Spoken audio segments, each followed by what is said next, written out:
Et je vais les présenter un par un, et chacun d'entre eux va vous dire un petit mot, déjà sur ce qu'il fait, pourquoi il est là, et qu'est-ce qu'il attend de vous tout de suite après. Donc pour commencer, j'ai l'honneur et le plaisir d'introduire Éric Scherer, directeur des Futurs Médias à France Télévisions. Alors moi, je vous ai déjà parlé vendredi. J'ai attendu tout le week-end. Vous avez bossé. On compte sur vous. On compte sur vous. On compte pour voir des choses disruptives, nouvelles, rafraîchissantes. Oui, rafraîchissantes en fait. Oui. Pour la télé, pour le vieux monde de la télé, on a besoin de vous. On a besoin de vos idées. On a besoin de nouvelles manières de réinventer la télé. Je le disais, elle va se réinventer par la manière dont on l'utilise. Donc, c'est à vous de nous stimuler. On compte sur vous. Merci. Merci Eric. Suivant, c'est Amos Vengeur, je peux prononcer à la française. Amos Vengeur, cofondateur de Movies.io, encore étudiant, je crois, mais hacker et disrupteur de la télé. Voilà, je pense que on a été invité expressément pour amener un petit peu de jeunesse, un petit peu un point de vue technologique.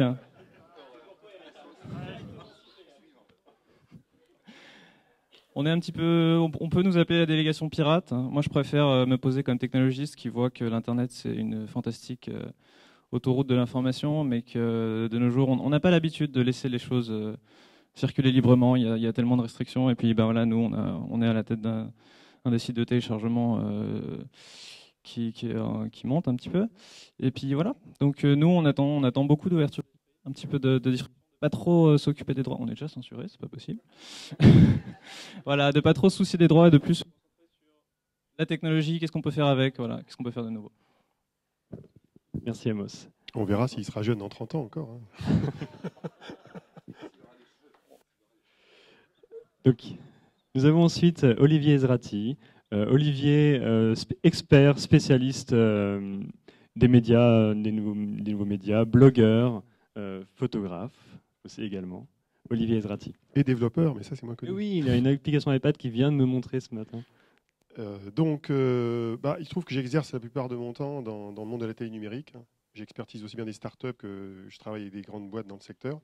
Donc, je suis un peu comme Eric. Je suis très curieux de voir ce que vous pouvez imaginer comme scénario du futur ou du présent. Et ça me permettra de benchmarker un peu les idées qui sortent des startups et les idées de gens qui ne sont pas encore dans la startup. De voir les démarches que vous pouvez avoir. Bien.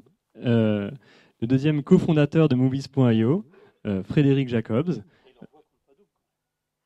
Ah oui, ils sont invités tous les deux. Bon, c'est vrai que je les ai mis ensemble sur le site dans le même paragraphe, donc effectivement. Mais bon, le jury délibérera, c'est pas franchement. On va pas vous expliquer les rouages de la délibération du jury, mais on vous expliquera pourquoi les projets ont été sélectionnés ou n'ont pas été sélectionnés. On leur fera confiance sur le sujet.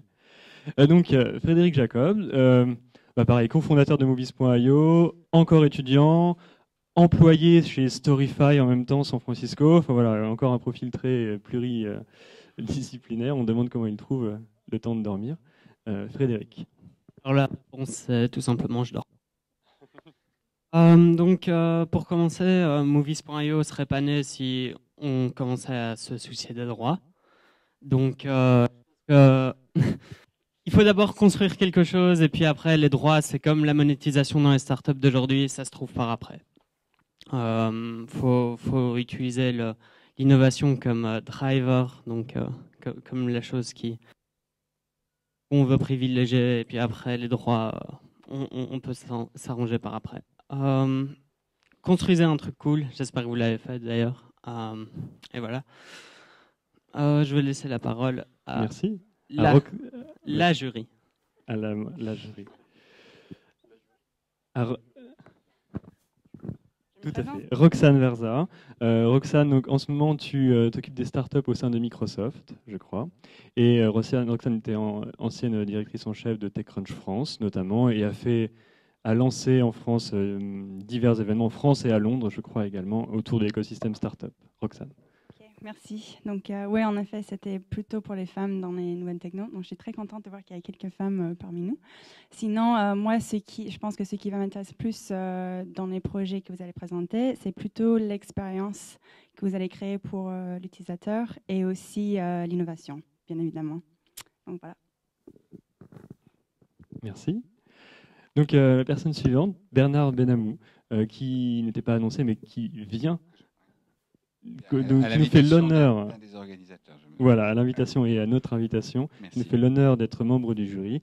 Donc, Bernard, qui est délégué du ministère de la Recherche et qui va nous préciser un peu cela. Voilà, donc je m'occupe de la délégation aux usages de l'Internet auprès du ministère de la Recherche et du ministère de l'Industrie. On a fondé un portail de services publics sur mobile qui s'appelle Proxima Mobile et on vient juste d'annoncer cette semaine le lancement de notre premier labo commun, donc recherche-industrie, sur les usages des téléconnectés. Ça s'appelle Proxima Lab.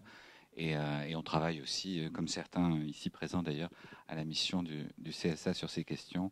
Et on essaiera de pousser, y compris avec un appel à projet début d'année prochaine, des financements sur des projets de téléconnectés, en particulier avec les terminaux mobiles. Je ne répondrai pas. Bienvenue, en tout cas. Notre dernier jury, Michel Lévy-Provençal. Michel, cofondateur de Josh Fire, de TEDx Paris, blogueur et également expert en nouveaux médias. Et photographe. Oui. Photographe, allez, si on présente un en tant que photographe, on présente l'autre aussi. Non, je suis très content et je suis particulièrement surpris par la diversité en fait, des acteurs aujourd'hui. On voit qu'il y a France Télévisions, Movies.io, c'est France Télévisions aussi qui nous a fortement conseillé de les inviter. Un délégué à la... Non mais c'est vrai, je pense que c'est important de le dire parce que ça marque une certaine ouverture d'esprit et ça marque aussi un intérêt pour un écosystème élargi qui peut apporter de l'innovation, qui peut apporter un certain intérêt sur la création de nouveaux produits, de nouveaux projets comme on va le voir aujourd'hui.